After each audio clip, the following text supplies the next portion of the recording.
Okay guys, kali ni aku nak review satu unit Volkswagen Beetle tahun 2012 untuk CC 1.2.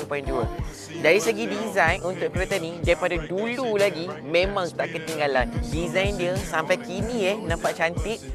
Kereta ni juga menjadi kegilaan gadis-gadis Melayu sebab kereta ni cantik dari segi dalaman dia, dari segi body dia memang cantik. Dan yang paling menariknya, kereta ni dia hanya ada 2 pintu.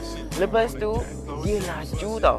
So, jom tengok aku review secara detail untuk Volkswagen Beetle tahun 2012 warna hitam. Dari segi enjin dan juga presentasi untuk Beetle 1.2 ni, Beetle 2012 ni dia pakai enjin 1.2 TSI turbocharged.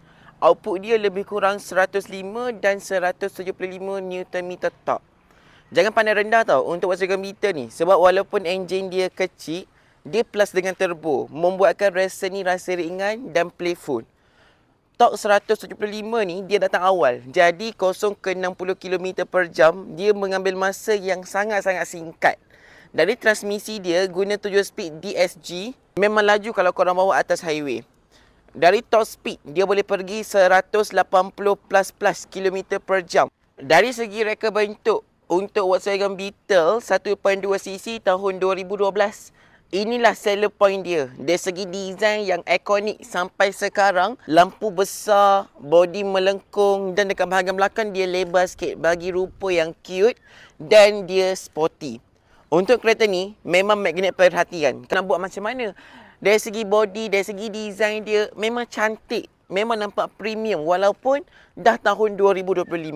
Kalau abang kakak masuk je dekat bahagian dalam untuk Volkswagen Beetle 1.2cc ni, dia macam vibe-vibe retro modern gitu. Sebab datangnya dengan meter bulat klasik. Dashboard dia simple tapi kemas. Dan dia banyak storage yang kecil-kecil. Dari segi kualiti memang tak bercakap lah. Dekat bahagian dalam, kualiti dia memang padu teruk, memang habis lah dia bagi. Dari segi seat dia boleh support yang baik. Driving 4cc, sporty sikit. Rasa macam duduk dalam hatchback yang premium. Lepas tu dia datang dengan seat warna hitam dekat bahagian depan, dekat bahagian belakang leather dengan tebal, kemas dan nampak cantik. Dari segi infotainment, dia simple je. Dia bukan paling canggih tapi speaker dia kuat dan clear. Dari segi bonnet, dia okey untuk kereta kecil. Dan dekat bahagian belakang ni dia hanya ada 2 seat, emergency ataupun budak-budak. So untuk abang kakak yang mana nak view kereta ni boleh terus datang dekat Carco Sungai Besi Auto World. Di sini kita jual dengan harga 36,780 untuk Volkswagen Beetle 1.2cc warna hitam. Untuk more information boleh terus follow dan like. Okay, bye bye korang semua. Assalamualaikum.